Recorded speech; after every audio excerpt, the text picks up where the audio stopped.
الصلاة والسلام عليك يا حبيب الله الصلاة والسلام عليك يا سيد المرسلين والصلاة والسلام عليك يا رحمة للعالمين وعلى آلك وأصحابك يا شفيع المذنبين.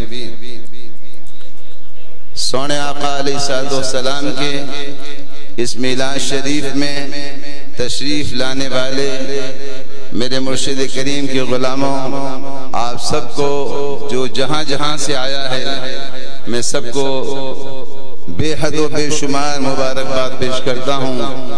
اللہ تعالیٰ سب کی حاضری میرے مرشد کریم کے توسط سے قبول فرمائے. آمین کہیے. اللہ تعالیٰ اس کی برکتیں ہم سب کو نصیب فرمائے. آمین بلند آواز سے کہیے. اللہ تعالیٰ مدینے کے تاجدار کی سچی نسبت نصیب فرمائے، حضور کی سچی غلامی نصیب فرمائے، میرے آقا صلی اللہ علیہ وسلم کی زیارت اور شفاعت دنیا میں، سکرات میں، قبر میں، حشر میں نصیب فرمائے. اللہ تعالیٰ میرے مرشد کریم سے ہم سب کی نسبت کامل رکھے، سلامت رکھے.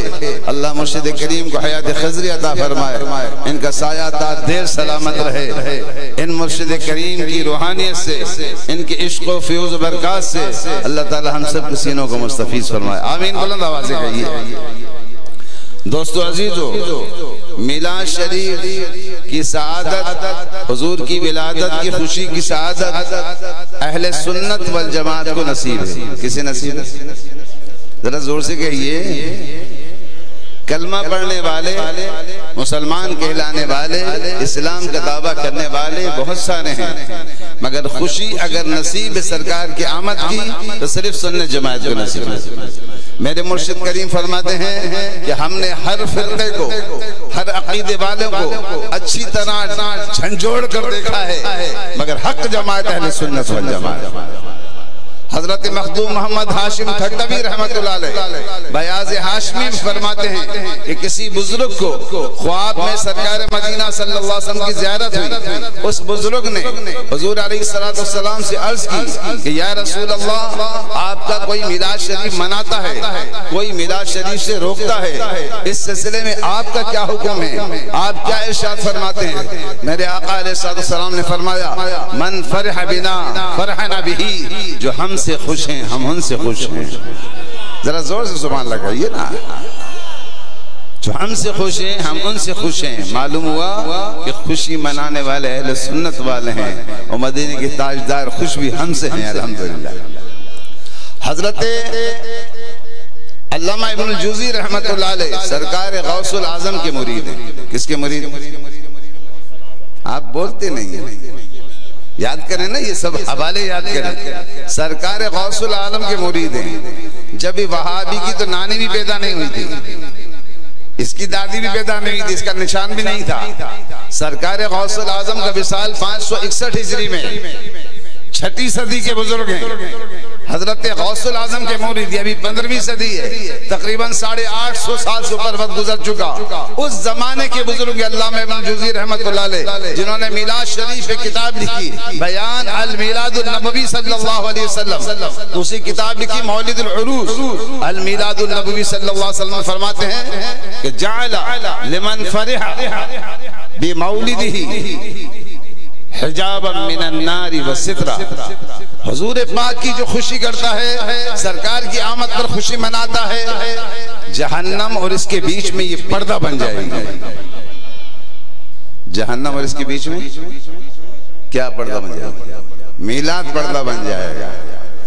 میلاد منانے والا جہنم میں نہیں جائے گا. اس لیے نہیں جائے گا کہ محبت سرکار سے کرتا ہے نا. تجھ سے اور جنت سے کیا مطلب، اے منکر دور ہو، ہم رسول اللہ کے جنت رسول اللہ.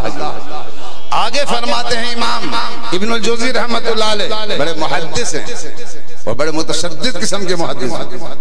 وہ جیسی کسی حدیث کو جلدی تسلیم کرنے والی شخصیت ہی نہیں. وہ فرماتے ہیں کہ وَأَنفَقَ دِرْحَمًا فِي مَوْلِدِهِ صلی اللہ علیہ وسلم كَانَ الْمُصْطَفَى صلی اللہ علیہ وسلم لَهُ شَافِعًا وَمُشَفَّعًا. جو 1 درہم 1 روپیہ رسول اللہ کی میلاد میں خرچ کرے، اللہ تعالیٰ حضور پاک اس کے لیے شفاعت فرمائیں گے. حضور کی میلاد کرنے والوں کو سرکار چھوڑیں گے. آگے فرماتے ہیں کہ وَأَخْلَفَ اللَّهُ عَلَيْهِمْ بِكُلِّ دِرْحَمًا عَشْرًا، جو حضور کی میلاد میں 1 روپیہ خرچ کرے اللہ تعالیٰ اس کو 10 روپے پھر دے گا۔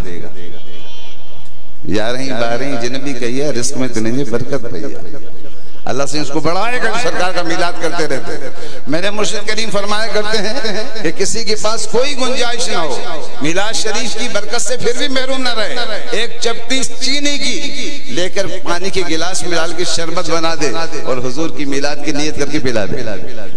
حضور کے غلاموں میں محبت کرنے والوں میں نام لکھوائے، 5 روپے کے بسکٹ ٹافیاں لے کر سرکار کی محبت میں بانٹ دے میلاد کی نیت کر کے، تو حضور کے غلاموں میں نام لکھوائے۔ یہ میرے مرشد نے یہ سبق سکھایا ہے اور یہ سارا رنگ میرے مرشد کا ہے۔ بات سمجھ میں آ رہی ہے؟ میں نے قرآن پاک کی ایک آیت مبارک کی سعادت حاصل کی تلاوت کی جو 5ویں سپارے میں ہے۔ کون سے سپارے میں؟ آپ بولیں گے بھی نہیں؟ بولیں گے یا مولوی محمد علی کو بولواؤں؟ وہ کہلواتے ہیں آپ سے۔ 5واں سپارہ سورۃ النساء، جس میں اللہ رب العزت جل جلالہ نے ہر اس بندے کو جو گناہوں میں غرق ہو، اپنے اللہ تعالیٰ کو ناراض کر دیا ہو، اور اس کو اب اگر معافی چاہیے، اب اس کو موت یاد آتی ہے، قبر یاد آتی ہے، واحد القہار کی پیشی یاد آتی ہے، اب وہ سوچتا میں تو گناہوں میں غرق ہوں، اب مجھے معافی کیسے ملے گی؟ اس کا ایڈریس سمجھایا ہے اللہ تعالیٰ نے اس آیت میں کہ اس کو معافی کیسے ملے گی۔ اب اس کا طریقہ بتایا اللہ تعالیٰ نے، سنیے۔ اعوذ باللہ من الشیطان الرجیم، بسم اللہ الرحمن الرحیم۔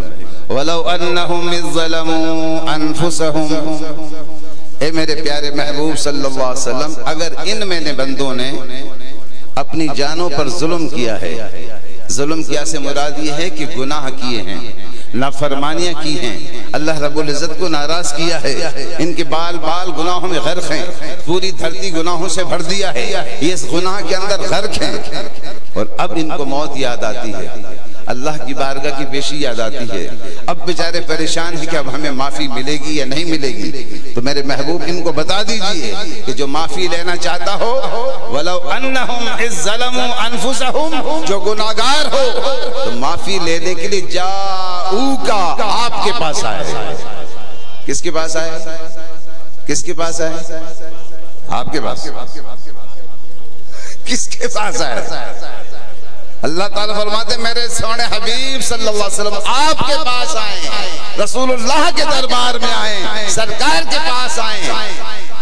کیوں؟ معافی تو ہمیں اللہ تعالیٰ سے لینے، معاف تو وہ ذات کرے گا، تو ہمیں تو اللہ تعالیٰ بیت اللہ میں بلواتا نا، بیت اللہ میں بلواتا نا، میرے گھر آؤ تو معافی دوں۔ معافی اس سے لینا ہے، گناہ اس کے کیے ہیں، نافرمانی اس کی کی ہے، ناراض اس رب کو کیا ہے، تو معافی لینے کے لیے بیت اللہ میں جانا چاہیے تھا، مگر میرے رب نے بتا دیا کہ میرے محبوب کو چھوڑ کے کچھ نہیں ملے گا، معافی بھی لینا ہو تو میرے محبوب کے پاس آنا پڑے گا۔ جاؤکا، اے میرے سونے حبیب صلی اللہ علیہ وسلم آپ کے پاس آئیں گناہگار، پھر کیا کریں؟ فاستغفر اللہ، اللہ تعالیٰ سے معافی مانگیں۔ کس سے معافی مانگیں؟ زور سے بولیں، کس سے معافی مانگیں؟ اللہ تعالیٰ سے، ٹھیک ہے؟ حضور کے پاس پہنچ گئے مدینہ شریف، اب معافی اللہ تعالیٰ سے مانگ رہے ہیں، معافی مل جائے گی؟ معافی مل جائے گی؟ مل جائے گی؟ نہیں ملے گی، نہیں ملے گی، آپ کے مانگنے سے نہیں ملے گی۔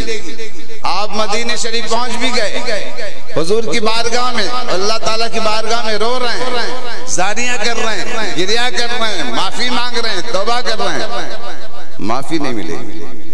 اللہ تعالیٰ نے واضح فرمایا اس آیت میں، فاستغفر اللہ، معافی اللہ تعالیٰ سے مانگو، مگر معافی تب ملے گی واستغفر لہم الرسول، رسول اللہ تمہاری شفاعت کریں تو معافی دوں گے نا۔ تم کون سے معتبر ہو جو تمہارے کہنے سے معافی دوں؟ تمہارے کہنے سے معافی نہیں ملے گی، میرے محبوب سفارش کرے تو معافی دوں۔ یہ ہے وسیلہ، اس کو کہتے ہیں وسیلہ۔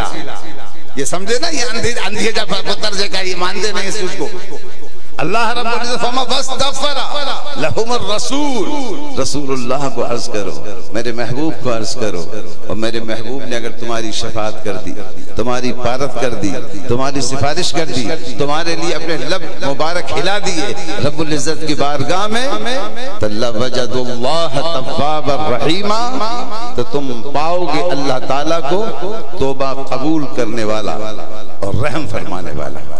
آپ کی پوری زندگی کے گناہ کو رب تعالیٰ فرماتا میں مٹا دوں گا، آپ کی توبہ قبول فرما کر آپ کو اپنی رحمت میں چھپا لوں گا۔ بات سمجھ میں آئی؟ اب معافی ملتی ہے سرکار کی بارگاہ میں، ملتی ہے، مگر معافی تب ملتی ہے جب سرکار علیہ السلام شفاعت فرمائیں۔ بات سمجھے نہیں سمجھے؟ سمجھ گئے؟ تو جو سرکار کی بارگاہ میں جائے گا اس کو تو معافی ملے گی، حضور جو شفاعت کر رہا ہے ان کو معافی ملے گی، مگر جو جائے گا وہ جا کر خالی معافی نہیں ملے گی۔ نعرہ تکبیر اللہ، نعرہ رسالت، نعرہ تحقیق، نعرہ حیدری، مرشد حسین، رہبر حسین، سرکار کی آمد،